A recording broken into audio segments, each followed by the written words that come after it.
Hello students, welcome to aspiring warriors academy. और हम लोग यहाँ पर, मेरा नाम श्रेया गुप्ता है और हम लोग यहाँ पर भी इंग्लिश कवर करने वाले हैं। लास्ट क्लास में डिस्कस किया था किस तरीके से टेंसेस के बारे में, सिलेबस के बारे में डिस्कस किया था, कंटेंट के बारे में डिस्कस किया था। प्रेजेंट, पास्ट एंड फ्यूचर 3 होते हैं, उसके 12 फॉर्मेट्स अब में आ जाता है। उसके बाद आपका आ जाएगा प्रेजेंट कंटिन्यूअस आ जाता है, परफेक्ट आ जाता है, परफेक्ट कंटिन्यूअस आ जाता है। तो यहाँ पे 4 तरीके के हो गए, जहाँ पे इंडेफिनिट हो जाता है, आपका कंटिन्यूअस है, परफेक्ट है और फिर परफेक्ट कंटिन्यूअस है। इसको देखने के बाद हम लोगों ने ये देखा था, सब हेडिंग्स में ये देखा था कितने तरीके के होते हैं। तो एक था यहाँ पर पॉजिटिव, एक था आपका नेगेटिव और एक आता था इंट्रोग्रेटिव। जब कल कवर किया था 2 लेक्चर्स में, तो एक लेक्चर में हुआ था प्रेजेंट इंडेफिनिट और फिर पास्ट इंडेफिनिट। आज जो कवर करने वाले हैं वो हमारा आ जाएगा फ्यूचर का, फ्यूचर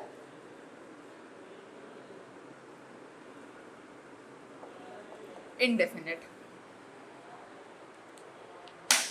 फ्यूचर इंडेफिनिट की बात की जाए तो यहाँ पर according to last class, present का पता करना हो तो कैसे पता कर सकते हैं, एस या फिर ई एस से।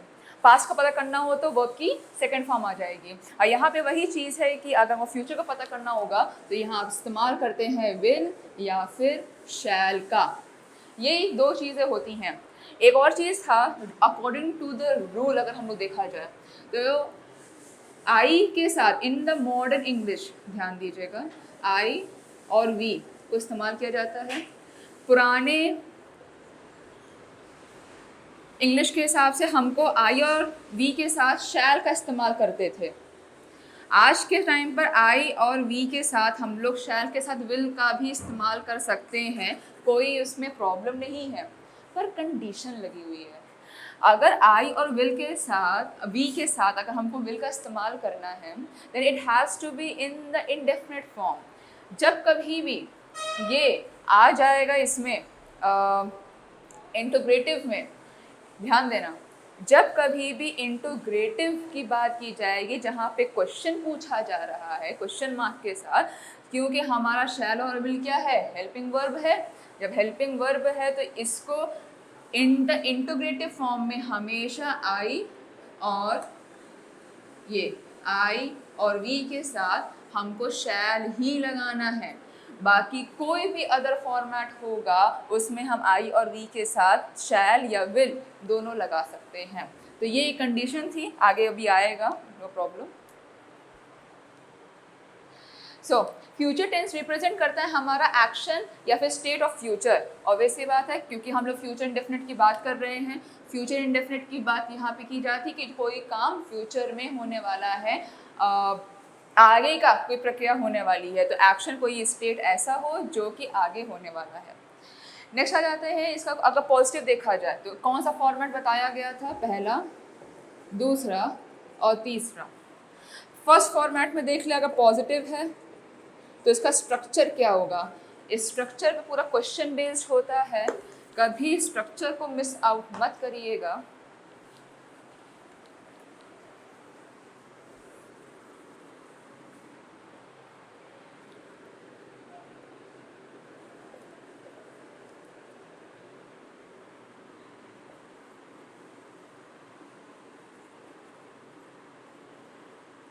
आई और वी के साथ शैल, अदर सब्जेक्ट के साथ विल। ये था, क्या हो गया अपन को।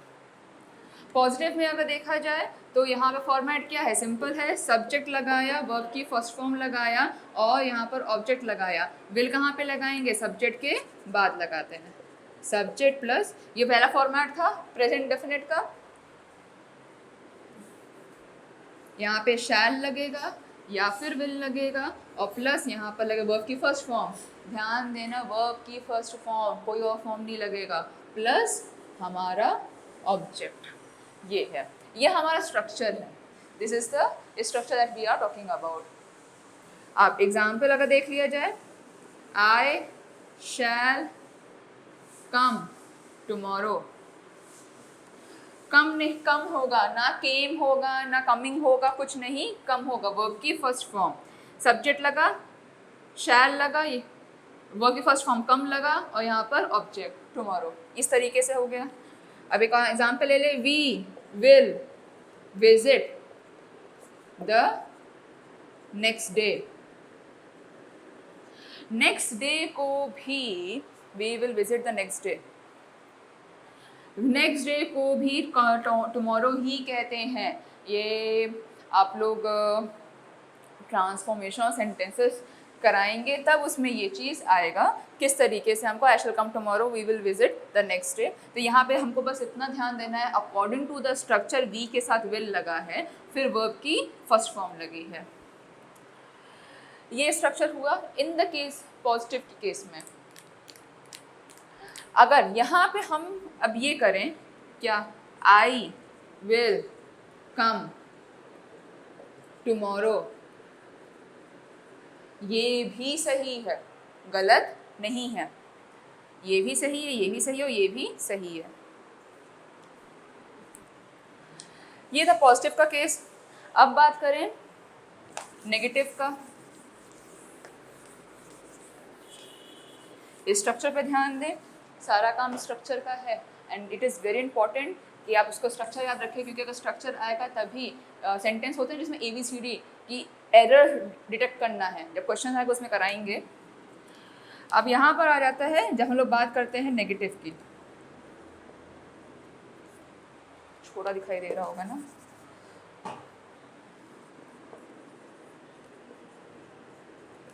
नेगेटिव की बात करें तो जाहिर सी बात है नॉट का इस्तेमाल किया जाता है कहाँ पे, नेगेटिव की केस में। सब्जेक्ट है, शैल के और डायरेक्टली यहाँ पर नॉट लगा दो, प्लस नॉट प्लस वर्ब की फर्स्ट फॉर्म और प्लस ऑब्जेक्ट, ये हो गया। तो ये हमारा नेगेटिव का फॉर्मेट बन जाता है। अगर इसका एग्जाम्पल देखना तो एग्जाम्पल देख लेगा, आई शैल नॉट कम टुमारो। हम लोगों ने अभी एग्जाम्पल देखा था यहाँ पर, आई शैल नॉट कम टुमारो। आई नहीं, कौन सा दूसरा वाला क्या था, वी था, वी विल नॉट विजिट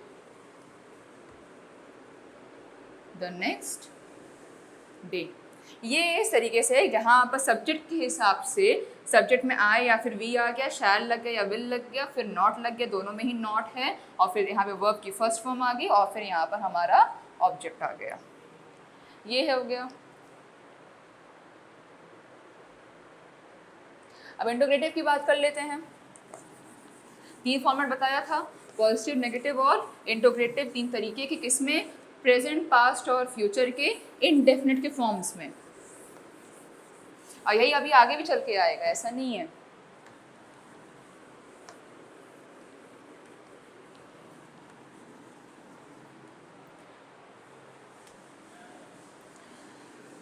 तीसरा फॉर्मेट था इंटीग्रेटिव।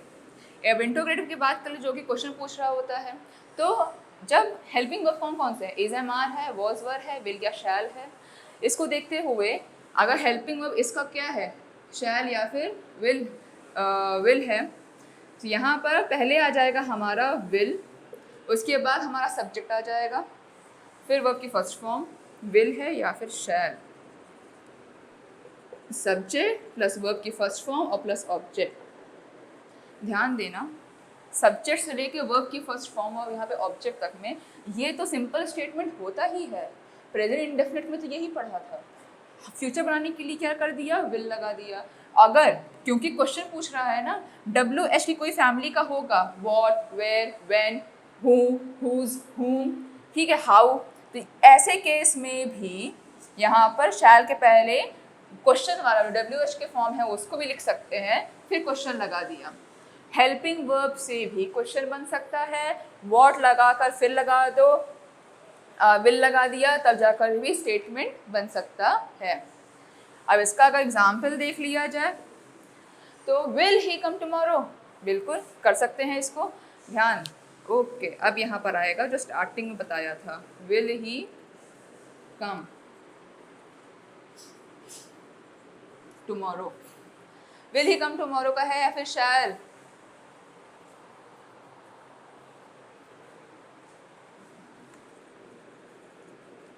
शैल वी गो, क्या है example, shall we go tomorrow. Alright, अब ऐसे केस में it is a condition and अच्छी कंडीशन है ये, मैं स्टार बनाने की कोशिश कर रही थी। ओके, कंडीशन इसमें ये लगती है जब कभी भी फ्यूचर इनडेफिनिट का इंटीग्रेटिव बनता है, तो हम लोग ने ये पढ़ा था कि आई या वी के साथ शैल लगेगा, अदर सब्जेक्ट के साथ विल लगेगा, है ना। अगर ऐसा है तो एग्जाम्पल देख लेते हैं। क्या लिखा हुआ है, ही के साथ विल लगा है और वी के साथ शैल लगा हुआ है। कोई डिफरेंस नज़र आया? एकदम ऑपोजिट है। ये होता है इनवर्स।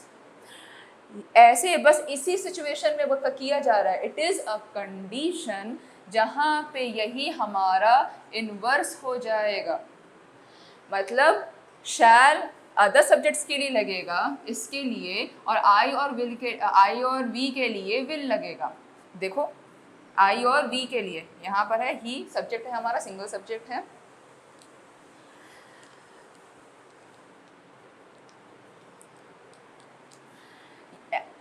पूरा सिचुएशन ऑपोजिट हो जाता है, यहाँ पे केस इनवर्स हो जाता है। इसी की बात कर रहे हैं कि जहाँ पर ये स्ट्रक्चर वैसे का वैसे ही है, बस आई के साथ या वी के साथ हमारा लगेगा क्या, वी के साथ हमारा शैल लग जाएगा, अदर सब्जेक्ट के साथ हमारा विल लग जाएगा। हाँ, ये होता पूरा इसका इनवर्स रिलेशन। एक तो इसका एग्जाम्पल ये भी होता है, shall we go there, shall we go there. Okay, we के साथ शैल लगा हुआ है, हाँ यही केस बता रहे थे हम। We shall go there, inverse है, WH का फॉर्मेट। कोई भी ऐसा वर्ड आएगा तो यहाँ WH लगा दिया जाएगा। इंटीग्रेटिव हो गया। नॉट लगाना होगा तो यहाँ पे आप नॉट लगा लो। एक और स्ट्रक्चर है ना इंटीग्रेटिव का भी, क्या बता रहे थे, ये तो पॉजिटिव केस हुआ। अब इसी का नेगेटिव करना होगा तो क्या करेंगे, WH के साथ यहाँ पे ये है, यहाँ पे नॉट लगा दिया, फिर सब्जेक्ट प्लस वर्ब की फर्स्ट फॉर्म, फिर ऑब्जेक्ट, और यहाँ पर क्या कहते हैं, will he not come tomorrow, यहाँ पर नॉट लगा दो। ये इस तरीके से मैं यही खोज रही थी। ऑलराइट, ये स्ट्रक्चर कंप्लीट होता है यहाँ पर, जहाँ पे अभी हमने डिस्कस किया था कि फ्यूचर इंडेफिनिट में इंटीग्रेटिव पहले तो हमारा था पॉजिटिव सेंटेंस, नेगेटिव सेंटेंस, फिर इंटीग्रेटिव सेंटेंस में आता है जहाँ पे चीज़ें इन्वर्स हो जाती हैं। बस इंटीग्रेटिव के लिए ही ये काम होगा, और ये स्टार्टिंग में मैंने बताया भी था। सो इन मॉडर्न इंग्लिश हम लोग यहाँ पर विल का इस्तेमाल आई और वी के साथ भी करते हैं। ये मैं अभी जो बता रही हूँ ध्यान देना, that what I am trying to say, जो बताया उसी रिकैप में। इन मॉडर्न इंग्लिश में हम लोग आई और वी के साथ विल का भी इस्तेमाल कर सकते हैं, डिपेंडिंग कि वो इंटीग्रेटिव ना हो। नेक्स्ट आता है, we should refrain from using will और शैल इन इंटीग्रेटिव। ऑफकोर्स हम लोग आई और वी के साथ विल का इस्तेमाल नहीं कर, we should refrain from using will with I and we integrative sentence in the modern English. Will we ever, चलो एक क्वेश्चन करते हैं। ये क्वेश्चन है, इसमें ये गलत है स्टेटमेंट, इसमें एरर क्या आएगा, because it is a question. Helping verb से क्वेश्चन शुरू कर सकते हैं। यहाँ पे देख लो, will we ever know the truth. अजीब लग रहा है पढ़ने में, क्योंकि स्ट्रक्चर के हिसाब से ये सही नहीं है। यहाँ पर इसका यहाँ पर आएगा गलती, यहाँ पर है विल पे, shall we ever know the truth. ध्यान देना, ये करते करते ही आता है, ये प्रैक्टिस से ही आता है। ये तो क्लॉजेस कंडीशंस हैं जो मैंने बता दिया है। जो क्वेश्चंस करा रहे हैं ये कभी ना कभी आगे जो भी क्वेश्चंस कराएंगे वो एनडी में आया हुआ है। वही क्वेश्चंस हम लोग करा रहे होते हैं 2015, 16, 17, 18 और रिसेंट का जो भी 2020 का हो गया, 21 का हो गया, वो करा रहे होते हैं। तो अभी हमको टेंस करना है, टाइम टेकिंग है, पर हाँ इसको एक बार जब कंप्लीट कर लिया, बाकी के जो चैप्टर्स हो जाएंगे वो 3 दिन में 4 दिन में ऑटोमेटिकली पूरी तरीके से ख़त्म हो जाएगा। ये था यहाँ पर कि प्रूफ करने का इंटीग्रेटिव सेंटेंस में जब कभी भी इस्तेमाल कर रहे होते तो विल और we ever know the truth, will का इस्तेमाल ना करके हम लोग शैल का इस्तेमाल करेंगे। ये सेंटेंस गलत था, ये स्टेटमेंट सही है। उसके अलावा देख लेते हैं in normal sentence of the future we will use shall with I and we. Normal sentence चल रहा होता है, तीन ही स्ट्रक्चर बताया ही था कि हम लोग वी के आई और वी के साथ विल का इस्तेमाल कर सकते हैं। इंटीग्रेट सेंटेंस होगा तो इस्तेमाल नहीं करें, उसको ऑपोजिट हो जाएगा। आई और वी के साथ तुम्हारा अदर सब्जेक्ट्स के साथ हमारा शैल लग जाएगा, आई और वी के साथ हमारा विल नहीं लगेगा, लग सकता है। और तीसरा वाला ये था कि जो नॉर्मल फ्यूचर सेंटेंस होगा, नॉर्मल मतलब फ्यूचर इंडेफिनिट जो पॉजिटिव सेंटेंस होगा, उसमें हम लोग आई और वी के साथ विल का इस्तेमाल कर सकते हैं। ये तीन चीज़ें थी फ्यूचर इंडेफिनिट में। नेगेटिव, पॉजिटिव, इंटीग्रेटिव में, इंटीग्रेटिव में ही हमेशा एक पार्ट आता है जहाँ पे ये इन्वर्स हो जाता है, ऑपोजिट्स हो जाते हैं। बाकी सारी चीज़ें जैसे हम लोग पास्ट में पढ़े थे और प्रेजेंट में पढ़े थे वैसा का वैसा ही रहता है। अब कभी ना कभी हम लोग ने केसेस पढ़ा हुआ था लास्ट क्लास में, उस किसका, एक्सेप्शन केसेस। एक्सेप्शन केसेस का मतलब हो गया अपवाद। हर किसी में एक्सेप्शंस होते ही हैं। पिछले वाले में एक्सेप्शन क्या था कि पास्ट में अगर हम लोग यूनिवर्सल ट्रुथ की बात कर रहे हैं, फैक्ट्स की बात कर रहे हैं, या फिर कोई ऐसे हैबिचुअल चीज़ की बात कर रहे हैं, कोई चीज़ रूटीन में आ गई, चाहे वो रेगुलर हो चाहे वो इरेगुलर हो, उनकी बात कर रहे हैं, उस सारे केसेस में जो भी सेंटेंस, चाहे वो रिपोर्टिंग स्पीच पास्ट की थी, अंदर का जो मैटर होगा वो हमेशा प्रेजेंट, सिंपल प्रेजेंट टेंस में ही ख़त्म होगा। मैंने ऐसे लिखा भी हुआ था, SPT करके लिखा भी हुआ था कि वो सेंटेंस हमेशा सिंपल प्रेजेंट टेंस में ही ख़त्म होगा, चाहे वो उसको फ्यूचर में बोला जा रहा हो, पास्ट में, या फिर प्रेजेंट में ही क्यों ना बोल दिया जा रहा हो। ऐसे ही केस में यहाँ पर भी होता है। यहाँ पर क्या केसेस हैं इसके, जैसे पहला वाला आ गया डिटर्मिनेशन। अब कोई ऐसे केसेस होते हैं, how in the sentence determination, पहला वाला देख लेते हैं।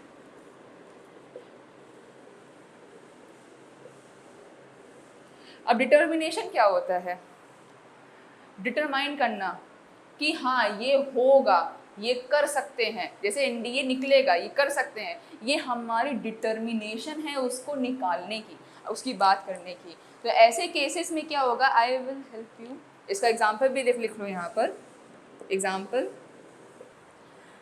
ये एक केस है जहाँ डिटर्मिनेशन की बात की जा रही है। I will help you come what में, मैं चाहे जो भी हो मैं आपकी हेल्प करूँगा। ये कहा गया है डिटर्मिनेशन, चाहे जो भी हो जाए हम आपकी हेल्प करेंगे ही करेंगे। दूसरा वाला केस आ जाता है यहाँ पर आपका प्रॉमिस का, कि हमने किसी से वादा किया हुआ है, चाहे कुछ भी हो जाए, ठीक, मर जाए, कुछ भी हो जाए, प्रॉमिस ज़रूर पूरा करेंगे। तो ये हम कह रहे हैं कि ऐसी चीज़ है जहाँ पे प्रॉमिस की बात की गई है। इसका एग्जाम्पल देख लो, You shall be awarded। अभी इसका डिफरेंसेस बताएंगे कि कैसा क्या हो रहा है यहाँ पर। फिर आता है यहाँ पे थ्रेट, धमकी मिलना। कोई ऐसा स्टेटमेंट है, मतलब स्टेटमेंट पढ़कर ही हमको समझ में आ रहा है कि वो स्टेटमेंट क्या कह रहा है, वो प्रॉमिस की बात कर रहा है। स्टेटमेंट क्या कह रहा है, डिटर्मिनेशन की बात कर रहा है, हो जाएगा, कर लेंगे। थ्रेट, धमकी दिया जा रहा है। तो यहाँ पर trespassers,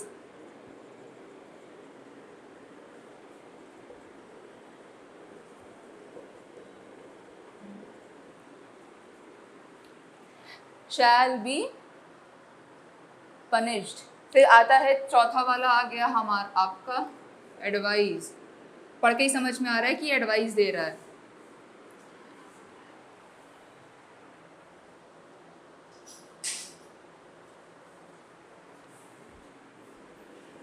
You shall take rest for a week। ये हो गया। अब एक लास्ट वाला केस आता है, फिफ्थ वाला, वो हो गया है कमांड। कमांड हो गया, ऑर्डर हो गया, किसी को कह दिया हमने कुछ, जैसे कि जैसे एक सोल्जर को कमांड मिलता है उसके हाई अथॉरिटी से, वो हो गया।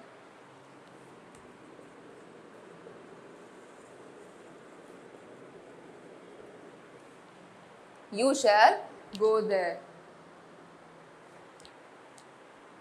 अब ये जो केस है इसमें भी वही काम किया जा रहा है, आई और वी के साथ और एक आ गया अदर सब्जेक्ट्स के साथ।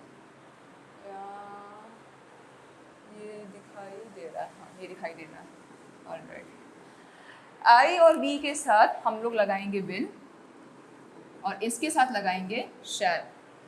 ध्यान देना, इंटोग्रेटिव सेंटेंसेस में हम लोग ने देखा था कि अदर सब्जेक्ट के साथ हम लोग शैल लगा रहे थे, कोई प्रॉब्लम नहीं है, वो बिल्कुल सही है। हम लोग आई और वी के साथ विल और शैल लगा रहे थे, कोई प्रॉब्लम नहीं है। यहाँ पर वही चीज़ आ रही है कि ये ऐसे केसेस है जहाँ पे ये स्टेटमेंट क्या हो जा रही है, इनवर्स पे जा रही है। हम लोग आई और वी की जगह वी के साथ विल लगा रहे, अदर सब्जेक्ट के साथ शैल लगाया, जो अभी हम लोगों ने पढ़ा था इंटोग्रेटिव में, जो पढ़ा था वही चीज़ यहाँ पर भी आ रही है।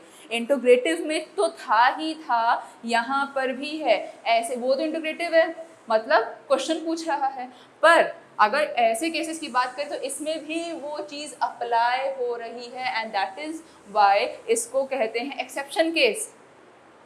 कि फ्यूचर इंडेफिनिट में जो अभी पढ़ा उसमें कौन सा कंडीशंस लगे हुए हैं, तो ये कंडीशंस लगे हुए हैं कि अगर हम लोग बात करें डिटर्मिनेशन की, ठीक है, कुछ पक्का इरादा करने का, प्रॉमिस की, वादा किया है, धमकी देने की, किसी को सलाह दिया, एडवाइस, किसी को ऑर्डर दिया है, कमांड, इन सारे केसेस में देखा जाए तो एग्जाम्पल से ही समझ में आता है। एग्जाम्पल बड़े ध्यान से देखना, आई है हमारा सब्जेक्ट, उसके साथ विल लगा है, यू के साथ शैल लगा है, trespassers shall be punished, trespassers third person होते हैं ये, उसके साथ भी शैल लगा है। अदर सब्जेक्ट बोला गया कि नहीं बोला गया, ये है अदर सब्जेक्ट, उसके साथ शैल लगा है, देखो शैल लगा हुआ है। आई का विल लगा, आई के साथ विल लगा हुआ है, यू के साथ शैल, यू भी हमारा अदर सब्जेक्ट में आता है क्योंकि अच्छा एक और चीज़, अगर कन्फ्यूजन हो रही है तो लेट मी टेल यू, आई और वी जो होता है वो फर्स्ट पर्सन होते हैं। पर्सन्स कितने तरीके के होते हैं, 3 तरीके के पर्सन्स होते हैं। बात की जाए आई और वी की, तो ये हमारा फर्स्ट पर्सन हो गया, यू सेकंड पर्सन हो गया, उसके अलावा ही, शी, दे, देम कुछ भी आ जाएगा वो हमारा थर्ड पर्सन होता है, और किसी का नाम भी आ गया तो वो भी थर्ड पर्सन में होता है। तो इसीलिए कहा गया है अदर सब्जेक्ट्स, जहाँ पे उसका शैल लगाया जा रहा है। यू है, उसके साथ शैल लगाया जा रहा है, यहाँ भी यू है, उसके साथ शैल लगाया जा रहा है। तो इस तरीके से ये प्रूफ हो गया कि इंटीग्रेटिव हो, चाहे ये कंडीशन आ जाए, ये वाली जो 5 कंडीशंस दी हुई हैं, ऐसे स्टेटमेंट्स में हमेशा आई और वी के साथ विल लगेगा। अदर सब्जेक्ट्स में जो शैल है, अदर सब्जेक्ट साथ हमेशा शैल लगेगा। शैल लगा दिया, अगर वो चीज़ नेगेटिव में आ रही है तो नॉट लगा दो उसी के आगे, कोई प्रॉब्लम नहीं है, उससे कोई फ़र्क नहीं पड़ेगा। हाँ, ये चीज़ है कि आपको हेल्पिंग वर्ब के बाद ही नॉट लगाना है। तो एक बार इसको गो थ्रू कर लो।